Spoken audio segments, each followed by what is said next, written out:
নমস্কার বন্ধুরা, কেমন আছো সবাই? তোমরা আশা করি তোমরা খুবই ভালো আছো আর আমিও ভালো আছি।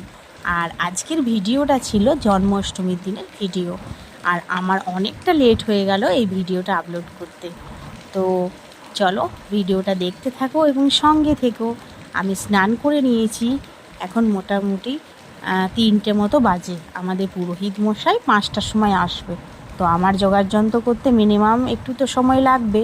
তো তার জন্য আমি এখানে ভোগের জন্য যা কিছু প্রয়োজন সব কিছু আমি রান্নাঘরে আগে রান্না বান্না ওদের জন্য করে নিয়েছিলাম। তারপর রান্নাঘরটা ভালো করে ধুয়ে মুছে নাড়ু গোপাল দুটোর জন্য ভোগ রান্না করা হয়েছিল। তো ভোগ রান্না করা হয়ে গেছে, এখন পুজো চলছে।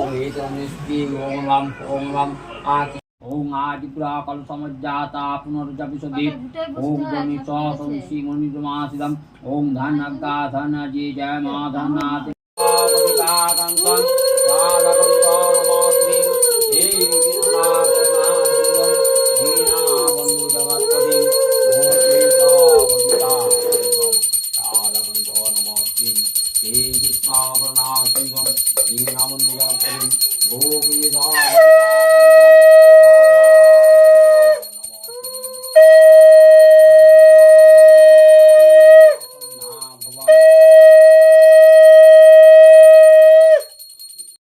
তো পুজো কমপ্লিট হয়ে গেছে।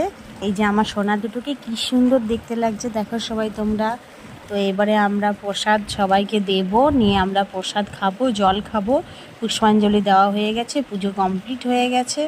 তো চলো বন্ধুরা, আমার গোপু সোনা দুটোকে তখন ভালো করে দেখাতে পারিনি, তাই এখন তোমাদের দেখাচ্ছি। তোমরা কিন্তু সবাই জানিও কেমন লাগছে আমার সোনা দুটোকে। আর এই যে আমি এই যে ড্রেসটা পরে আছে, এই ড্রেসটা আমি নিজের হাতে বানিয়েছি। আর এই যে খাটের যেটা নিচে পাতা আছে, মানে ওদের বিছানাটার উপরে যে চাদরটার পাতা আছে সেটাও আমি বানিয়েছি। আর ছোটো গোপাল যে জামাটা পরে আছে সেটা আমার টিচার বানিয়ে দিয়েছে, তো অনেক অনেক ধন্যবাদ ওকে। তো দুটোই জামা কেমন হয়েছে অবশ্যই তোমরা জানিও। তো ওইদিকে কাজ কমপ্লিট হয়ে গেছে, ছেলেমেয়েরা পড়তে বসে গেছে, আমি চলে এসেছি রান্নাঘরে গরম গরম লুচি করার জন্য। তো চলো বন্ধুরা, আজকের ভিডিওটা এখানে শেষ করছি। কেমন লাগলো অবশ্যই জানিও, ভালো লাগলে লাইক কমেন্ট শেয়ার। তো চলো টাটা, বাই বাই।